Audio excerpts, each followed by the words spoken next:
Hey guys, just having a coffee. Oh, it's nice. God, we've had some bloody cold weather just of late, last day or so. Like, when I put the last vid up, it was beautiful. But since late yesterday and this morning, we've got this cold southerly. And where I'm positioned, well, where the shed is, sort of cops it on this end. And I was out doing a bit of grinding this morning and oh God, it's cold. Yeah, but anyway, that's Tassie. At least it's not hot.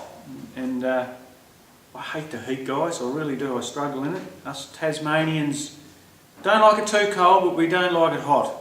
We prefer the cooler weather. I've been busy back on the trailer, guys. I'll explain what I've been doing in a second. I just want to mention, guys, I noticed there's a few of you sort of following me now, and look, I love it. I appreciate it, and that's what you guys are giving me the motivation to do it. So if I didn't have a following, you know, and no one sort of bothered watching my vids, well, I don't know if I'd probably do it, but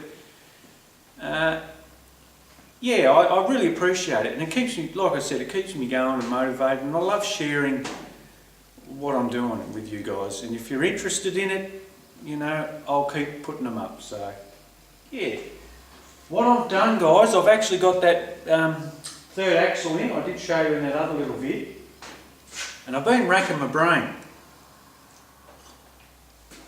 on it, on how to strengthen this section up.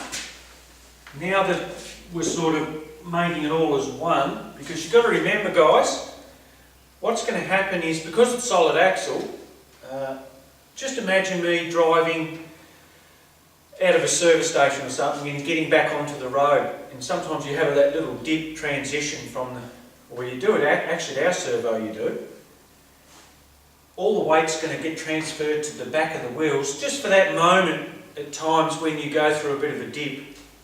And the front too, if you're going over a bit of a crest. Well, I wanted to sort of link all these three axles now as one, because the stress loads on them are going to be quite great in that situation. So what I've gone and done, I've got a bit of steel here which is 10mm thick. It's a bloody huge chunk of steel. 10mm thick, 70mm wide, so 3-inch, and it's about 1.6 long. Now these bits of steel were actually at the back half of the trailer, and in another vid I showed you guys that I took these out, and they're quite heavy. Well, what I've gone and done is I've gone and I thought I could use them again, but put them in underneath, and you'll probably see in the vid that I've got one done here. So I've actually put it in front where the axle is, on this part, and I've welded it on, and it runs up along. I've checked it out for this axle, and the same at the rear axle, and it sort of runs past a little bit. So what it does, it's going to tie this whole section in as one, and make it really strong. So it's all sort of really, you know, going to be taking the loads and the weight and not sort of move and stress the trailer out. We've got a nice chunky steel, you probably can't see it in the camera. I will show you all this once I've sort of got it all finished and sort of prepped up before I drop it back on the ground. But we've got a nice rectangle beam running right up to the front, and that's where I'm going to put my drawbar and mount off that. And I've actually got to just extend it a little bit so it links up to the axle. So we've got a great, nice section right in under the trailer to carry the weight, and that's what she's all about, guys. Just strengthening it up and adding bits where it matters, and yeah, it should be great. Alright, well that's that. Now what I want to talk about, guys, as well, while I'm on a yaffling mode, is that water methanol. Now, I had a comment in the last video, guys, about a fellow just wanted to know what size jet that I was running in the water meth. Now I did a bit of actual research and learning on this, a bit more learning, and what I'm doing is I'm using the 175 mil per minute nozzle. Now that's rated to 350 horse, up to 350 horse rear wheel. What does that tell you?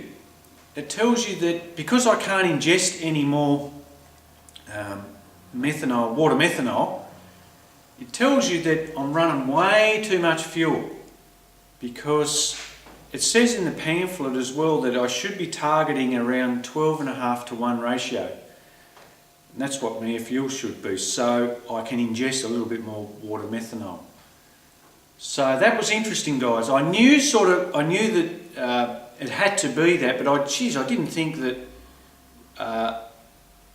Well, to run the sort of the figures that I've really got to run, guys, I've got to be up around 600 mils a minute. That's a fair bit of, that's a fair sized jet.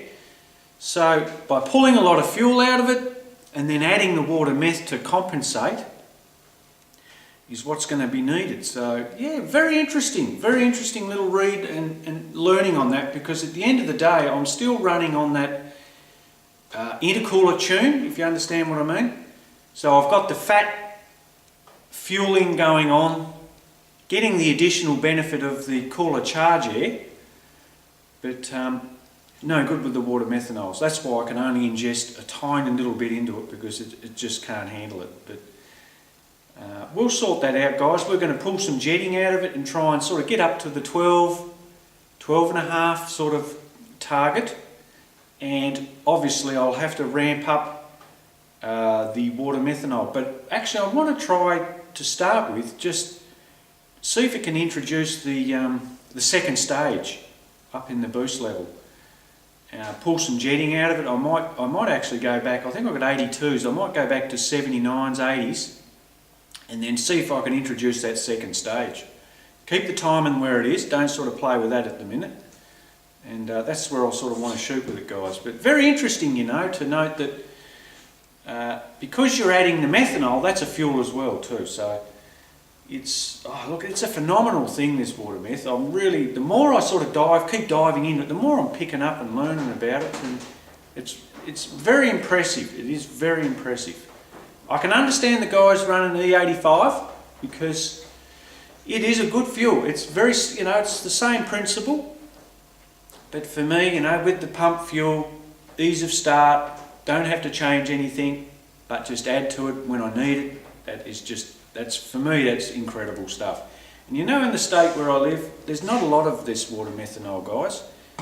I have seen one or two, but it's all the E85. And I understand that, guys, I really do, because it is a good, incredible fuel.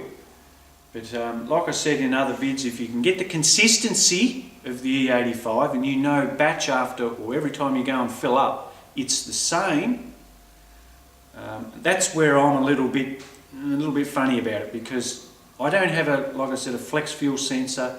I can't adjust my timing to suit. It's what it is what it is, and I need that consistency. So that's why I love me water meth. Alright guys, well, enough of my little rant. This is where I'm heading with the trailer at the minute, and I'm sort of really enjoying it and getting along with it. Hopefully, fingers crossed, by the end of the week, on the weekend, I'll have all this sort of tidied up and done. I've got my boys are on the job. So my son and a young fella, Tom, he's worked with me for 5 years. I've got them working on a job. It's actually next door to where I live, so nice and close for them at the moment. So yeah, I'm enjoying it at the minute, and my wife's doing quite well.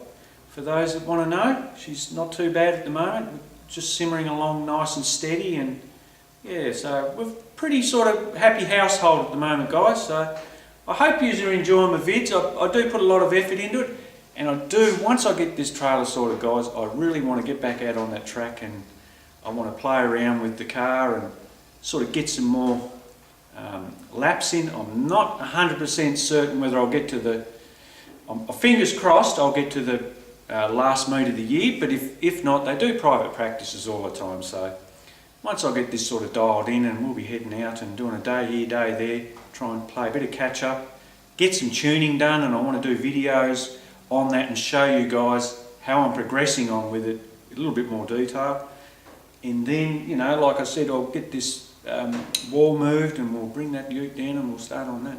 It'll be some good times ahead, but I just want to sort of knock this off first and get it all sorted. But yeah, we're getting there. We're getting there, guys. All right, I'll pop one up soon. I'll catch you after.